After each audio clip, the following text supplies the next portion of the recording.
اللہ تعالیٰ فرماتے ہیں، ہم نے قوم سمود کو نشان کے طور پر اونٹنی عطا فرمائی تھی، لیکن انہوں نے اس پر ظلم کیا۔ بلا شبہ وہ ایک واضح نشانی تھی، کوئی شخص یہ نہیں کہہ سکتا تھا کہ جادوگروں نے اسے پیدا کیا ہے۔ وہ اونٹنی ان میں موجود رہی، ان کے علاقے میں جہاں چاہتی چرتی، جب کنویں پر پانی پینے جاتی تو سارا پانی پی جاتی، وہ لوگ اس کا دودھ پیتے، دودھ سب کے لیے کافی ہو جاتا۔ ان کی آنکھوں کے سامنے اس نے ایک بچے کو جنم دیا، وہ شکل صورت میں بالکل اپنی ماں جیسا تھا، لوگ اسے دیکھ کر تعجب کرتے۔ بچہ اونٹنی کے ساتھ رہتا، یہ ایک واضح نشانی تھی، اس پر جادو کا گمان کیا ہی نہیں جا سکتا تھا۔ وہ اونٹنی ایک عرصے تک ان لوگوں میں رہی۔ اللہ فرماتے ہیں، ہم نے قوم سمود کو بطور نشان کے ایک اونٹنی دی تھی، لیکن انہوں نے اس پر ظلم کیا، حالانکہ یہ نشانیاں ہم لوگوں کو ڈرانے کے لیے ہی بھیجتے ہیں۔ وہ لوگ اس اونٹنی کو دیکھ کر متعجب ضرور ہوئے، لیکن ایمان پھر بھی بہت کم لوگ لائے، حالانکہ اس نشانی کے بعد انہیں چاہیے تھا ایمان لے آئیں۔ پھر ایک دن قوم کے سرداروں نے مشورہ کیا کہ اگر ہم نے صالح کو اسی طرح چھوڑ دیا تو کہیں لوگ ہمیں نہ چھوڑ دیں اور صالح کے پیروکار بن جائیں۔ اس اونٹنی نے تو ہمیں مصیبت میں ڈال دیا ہے، ہم پورا ایک دن پانی کو چھو بھی نہیں سکتے، کیونکہ یہ سارا دن پانی پیتی رہتی ہے۔ پھر یہ اس قدر دیو ہیکل ہے کہ اسے دیکھ کر ہماری بکریاں بھاگ جاتی ہیں، اونٹ اسے دیکھ کر خوفزدہ ہو جاتے ہیں، لہٰذا ہمیں چاہیے کہ اس سے چھٹکارا حاصل کر لیں۔ وہ آپس میں مشورہ کرتے رہے، آخر انہوں نے ایک آدمی منتخب کیا۔ مورخین کا اس پر اتفاق ہے کہ اس کا نام قدار بن سالف تھا، اس کے ساتھ اس کا ایک ساتھی بھی تھا۔ ان دونوں نے مل کر اونٹنی کو قتل کیا۔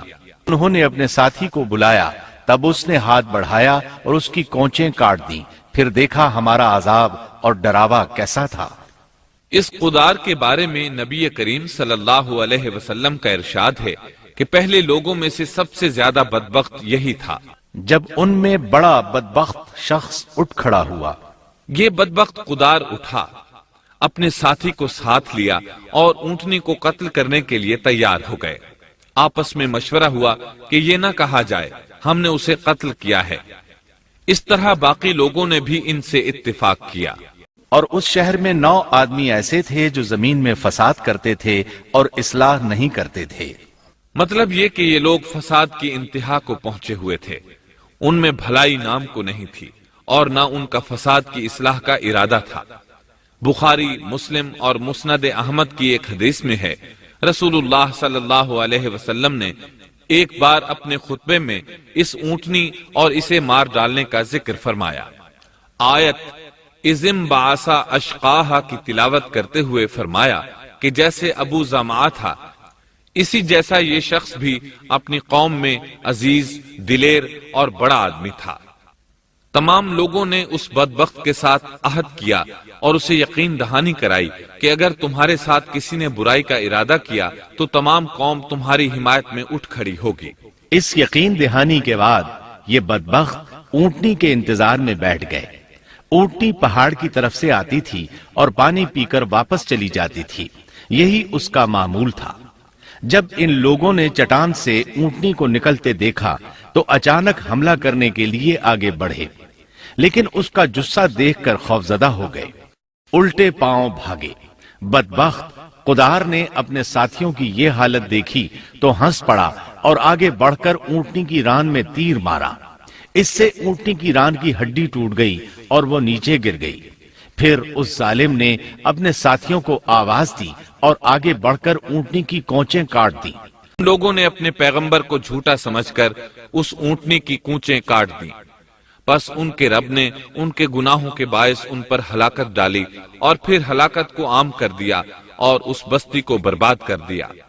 اونٹنی کی کونچیں کاٹ دیے جانے کے بارے میں اللہ تعالیٰ ایک دوسرے مقام پر فرماتے ہیں کہ پس انہوں نے اونٹنی کو مار ڈالا اور اپنے پروردگار کے حکم سے سرتابی کی اور کہنے لگے، اے صالح، جن عذابوں سے تو ہمیں دھمکاتا رہتا تھا، اگر تو واقعی پیغمبر ہے تو ان عذابوں کو ہم پر نازل کرا دے۔ اونٹنی پر حملہ ہوتے ہی اس کا بچہ بھاگ نکلا تھا۔ وہ پہاڑ کی چوٹی پر چڑھ گیا، 3 مرتبہ بلبلایا۔ یہ بدبخت اس کے پیچھے بھاگے اور آخر اسے بھی قتل کر دیا۔ پھر تمام بستی والے جمع ہوئے، اونٹنی اور اس کے بچے کا گوشت تیار کیا اور مزے کے ساتھ اس کو کھایا۔ اس جرم میں ان سب نے شرکت کی، البتہ جو لوگ صالح علیہ السلام پر ایمان لے آئے تھے وہ الگ تھلگ رہے۔ صالح علیہ السلام کو جب یہ خبر ملی تو وہ گھبرائے ہوئے اونٹنی کے پاس پہنچے۔ اونٹنی بے جان پڑی تھی، اس کا بچہ بھی بے جان تھا، لوگ ان کے گرد جمع تھے اور ان کا گوشت کھا رہے تھے۔ اس وقت صالح علیہ السلام نے ان سے کہا، اس پر صالح نے کہا کہ اچھا تم 3 دن تک اپنے گھروں میں رہ سہ لو، یہ وعدہ جھوٹا نہیں ہے۔ مطلب یہ کہ تمہیں صرف 3 دن کی مہلت ہے، اس کے بعد تم سب کے سب ہلاک کیے جاؤ گے۔ وہ صالح علیہ السلام کی بات کو رد کرتے ہوئے انہیں دھمکیاں دینے لگے کہ جن عذابوں کا تو ہم سے وعدہ کر رہا ہے، اگر تو سچا ہے تو ان کو ہم پر نازل کر دے۔ اس کے بعد وہ جمع ہو کر مشورہ کرنے لگے کہ آج رات صالح کو بھی مار ڈالو۔ ان کے اس مشورے کے بارے میں اللہ تعالیٰ سورۃ النمل آیات 48 اور 49 میں فرماتے ہیں، اس شہر میں 9 سردار تھے، وہ زمین میں فساد پھیلاتے رہتے تھے اور اصلاح نہیں کرتے تھے۔ انہوں نے آپس میں بڑی بڑی قسمیں کھا کھا کر عہد کیا کہ رات ہی کو صالح اور اس کے گھر والوں پر چھاپا ماریں گے اور اس کے وارثوں سے صاف کہہ دیں گے کہ ہم اس کے اہل کی ہلاکت کے وقت موجود نہیں تھے اور ہم بالکل سچے ہیں۔ اب یہ لوگ صالح علیہ السلام کے گھر کی طرف چلے۔ ایسا داؤ کھیلا کہ انہیں خبر بھی نہ ہوئی۔ پھر دیکھو کہ ان کے داؤ کا کیا انجام ہوا، ہم نے انہیں اور ان کی ساری قوم کو ہلاک کر دیا۔ صالح علیہ السلام کا گھر پہاڑ کی بلندی پر تھا۔ یہ فسادی لوگ ابھی اوپر چڑھ رہے تھے کہ زمین حرکت کرنے لگی۔ ایک چٹان اوپر سے لڑھکتی ہوئی آئی اور ان تمام کو پیس کر رکھ دیا۔ ان 9 فسادی لوگوں کی ہلاکت کے ساتھ ہی اللہ کے عذاب کی ابتدا ہو چکی تھی۔ چنانچہ صالح علیہ السلام نے اپنے ساتھیوں کے ساتھ اس بستی کو چھوڑ دیا، یعنی وہ ہجر کے علاقے سے نکل گئے۔ صبح ہوئی تو لوگوں نے ایک عجیب منظر دیکھا۔ قوم سمود کے تمام لوگوں کے چہرے زرد پڑ چکے تھے، وہ سب رونے لگے کیونکہ عذاب کے آثار شروع ہو چکے تھے۔ دوسرے دن تمام لوگوں کے چہرے آگ کی طرح سرخ ہو گئے اور تیسرے دن تمام کے چہرے سیاہ ہو چکے تھے۔ اپنی یہ حالت دیکھ کر سب لوگ رونے اور چیخ پکار کرنے لگے، اپنی قبریں کھودنے لگے۔ اب انہیں یقین ہو چکا تھا کہ عذاب کا وعدہ برحق تھا۔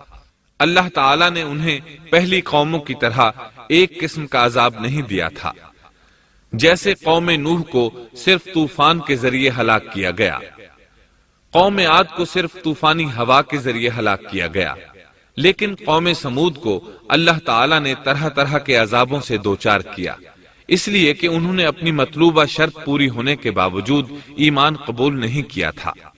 عذاب کی ابتدا زلزلے سے ہوئی، زمین حرکت کرنے لگی۔ اس کی وجہ سے وہ لوگ اپنے گھروں میں اوندھے کے اوندھے پڑے رہ گئے، ان میں اٹھنے کی طاقت تک نہ رہی۔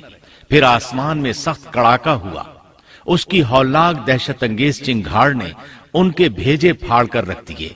ایک ہی لمحے میں ایک ساتھ وہ سب ڈھیر ہو گئے۔